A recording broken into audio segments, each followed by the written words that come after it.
Today we are going to be focusing on verbs that end in car, gar, and sar, and how to conjugate them in the preterite. Welcome to Teacher Catalina, my channel, where you learn Spanish from a native speaker and a certified teacher with more than 16 years of teaching experience. I would like to invite you to subscribe to my channel so you and I can continue learning together.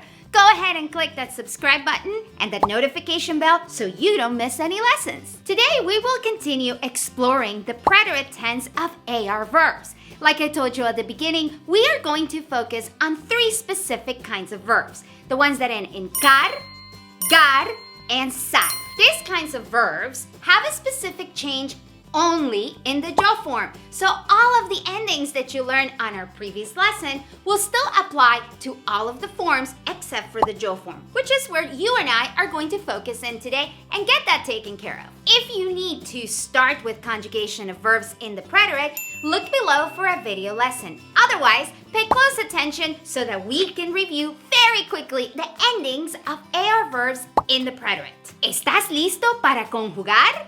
Yo estoy lista para conjugar. Vamos al salón de clase. Vamos. Okay, so remember, we are focusing on car, gar, sar verbs, which are verbs that end in car, gar, and sar. Why do we call them that?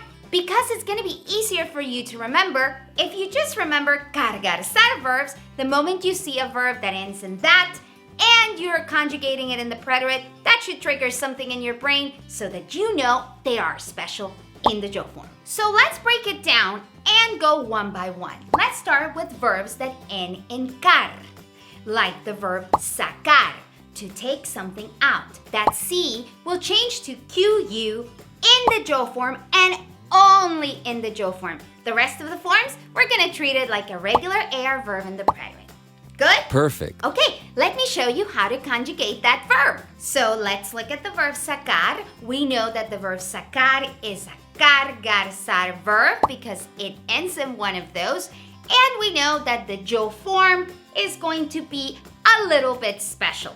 Do we know how yet? Not quite, but I'm gonna walk you through it. However, the first thing we're going to do is we're gonna put down the endings of verbs, AR verbs, in the preterite right here so that we can start working with something. Bien? Yes. Okay, let's do it. And we have our endings all down and ready to be conjugated. So we said that the jo form was special, and we said that in car verbs, that C changes to QU in the jo form. So let's see how that looks. What we would do is when we would come up to the C, we are going to change it for a QU. And that is going to be the conjugation of sacar in the jo form in the preterite. Yo saqué. Yo saqué una regla de mi mochila. I took out a ruler out of my backpack. Yo saqué. Now, what do we do with the rest of the verb? Well, good news. We treat it like a regular AR verb. There are no more changes. The only change happens in the jo form, and that C changes to QU, just like I showed you. The rest, we treat it like a regular AR verb in the preterite. So we're gonna take the stem, sac, S-A-C, and we're gonna add it to our endings. And that's how you conjugate the verb sacar. Again, the only change happens in the jo form. Bien? Yes. Perfecto. And that's it, guys. That's literally all you have to worry about verbs that end in car. That C again changes to QU in the jo form. And the rest, you treat it like a regular AR verb in the preterite. I want to make sure that you understand why do we make this change. It may not be significant to you, but it'll help you remember. Check this out. The verb is sacar. That C, it's a hard C, sacar. And if you look at the rest of the conjugations, we have sacaste, sacó, sacamos, sacastes, and sacaron. That C, it's still a hard C. The problem happens when you put a C followed by an E, the pronunciation changes, and we would say se. Cerrar, for example, the verb cerrar, C-E would be se. Therefore, we have to change that C to a QU to keep that hard C sound. So now we would say saqué, and it would kind of follow the same sound pattern as the rest of them. Saqué, sacaste, sacó, sacamos, sacasteis, and sacaron. That's why we have to change it in the yo form. Bien? Positive. Perfecto. We are ready to move on to our second kind of verb, which are the gar verbs. They end in gar. So let's get rid of our gar verb. And let's conjugate gar verbs. Here we have an example of a gar verb. It ends in gar. The verb llegar, llegar, to arrive. So we know that the yo form is going to be a little special, but we know that it's still an AR verb, so we need to put down the endings of verbs AR in the preterite. So let's do that again. Okay, you should know these endings by heart, but now we are going to focus on conjugating that gar verb, llegar. So one more time, we have all of our endings here for regular AR verbs in the preterite, so we can jump straight into conjugating gar verbs. Gar verbs. In gar verbs, that G is going to change to GU in the jo form.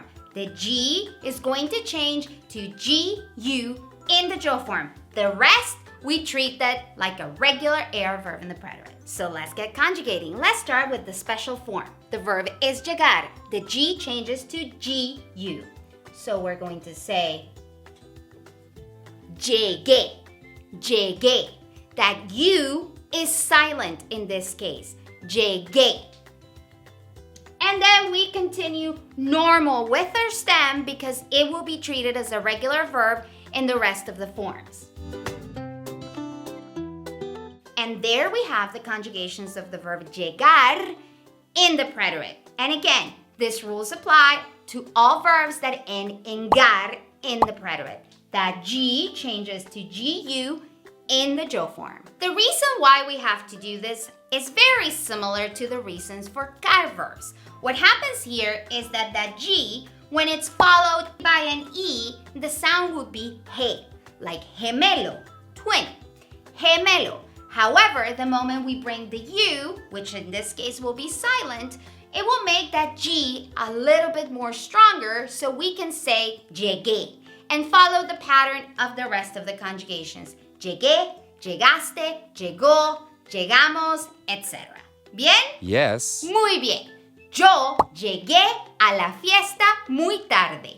Yo llegué a la fiesta muy tarde. I arrived late to the party. And that's what you will do with gar verbs. So we have car down, gar down.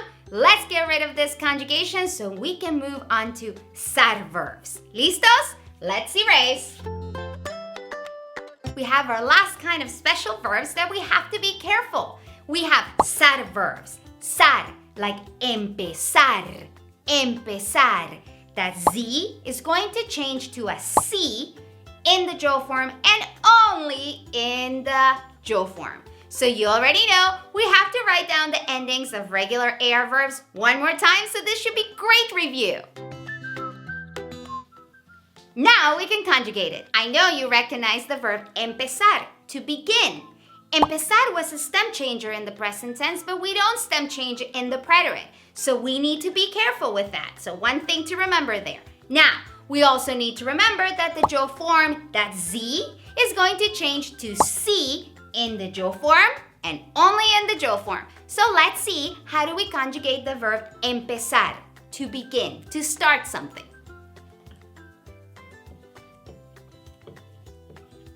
And we change that Z to a C.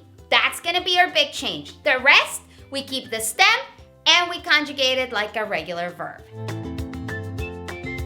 So again, notice how there's that change in the jo form and we kept our Z in the rest of the conjugations. That's how you conjugate sar verbs. So here's an example with that irregular jo form. I could say, yo empecé la clase a las 8 de la mañana.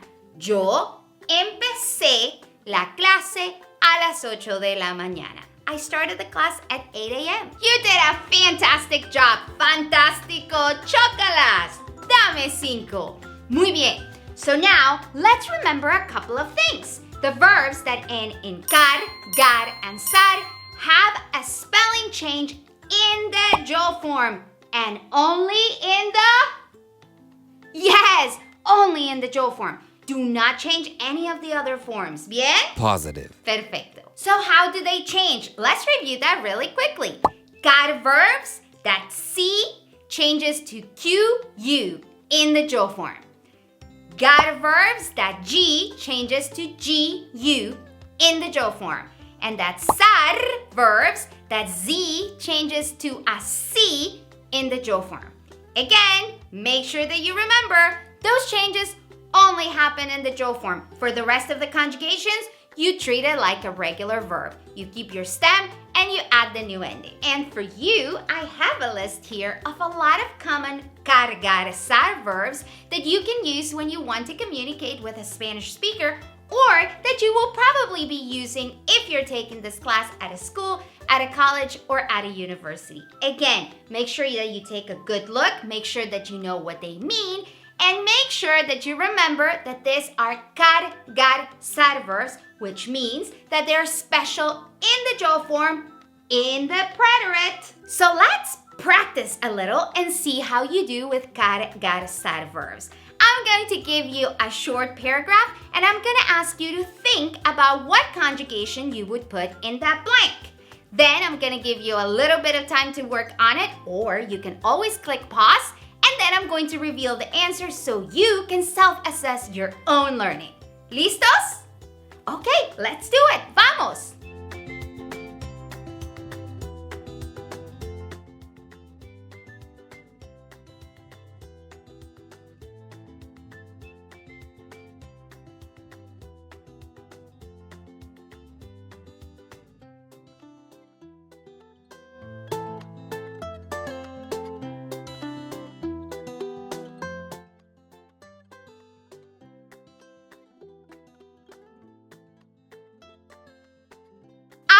You did a great job, but if you still need a little bit of practice, don't panic. That's totally normal.